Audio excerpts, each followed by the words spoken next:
Nous allons vous expliquer comment se passe l'anesthésie loco-régionale de l'épaule, du bras ou de la main, également appelée bloc axillaire ou bloc interscalénique. C'est une technique qui permet d'endormir uniquement la partie du corps concernée par l'opération, ici, le bras, la main ou l'épaule. Contrairement à une anesthésie générale, vous restez éveillé, mais la zone opérée est insensible à la douleur.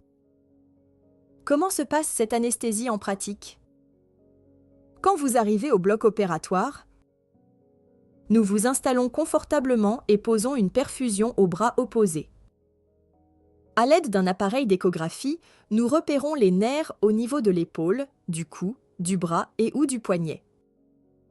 Nous injectons un produit anesthésique autour de ces nerfs, comme un dentiste pourrait endormir une dent, mais assisté d'un appareil d'échographie. L'injection est peu sensible, elle peut être réalisée sur plusieurs nerfs et dure 5 à 10 minutes. Elle est réalisable à partir de l'âge de 10 ans. Dans les minutes suivant l'injection, vous allez sentir des fourmillements, une perte progressive de la sensibilité, puis une sensation de bras endormi, prêt pour l'intervention. Cette anesthésie est parfaitement adaptée aux chirurgies de la main, du coude et parfois de l'épaule.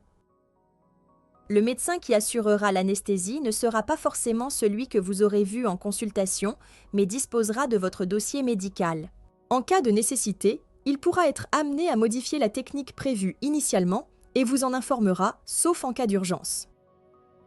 L'anesthésie se déroule dans une salle équipée d'un matériel adapté à votre cas et vérifié avant chaque utilisation. Ces vérifications s'accompagnent de la vérification de votre identité, de la nature et du côté de votre opération. En fin d'intervention, vous serez transféré dans votre chambre, parfois après un passage court dans une salle de réveil. Tout au long, vous serez pris en charge par une équipe de professionnels placée sous la responsabilité médicale d'un médecin anesthésiste. La grande majorité des anesthésies se déroulent sans problème particulier. Toutefois, une anesthésie, même conduite avec compétence et dans le respect des données de la science, comporte un risque. Les conditions actuelles de surveillance de l'anesthésie et de la période du réveil permettent de dépister rapidement la survenue d'anomalies et de les traiter. Parfois, l'anesthésie peut être incomplète et nécessiter un complément d'anesthésie, voire une anesthésie générale. C'est pour cela qu'on vous demande d'être à jeun comme pour une anesthésie générale.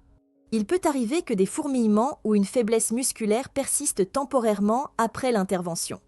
Très rarement, des complications plus sérieuses peuvent survenir comme des troubles respiratoires, la lésion d'un nerf, des convulsions ou effets secondaires comme des nausées ou des troubles de la mémoire.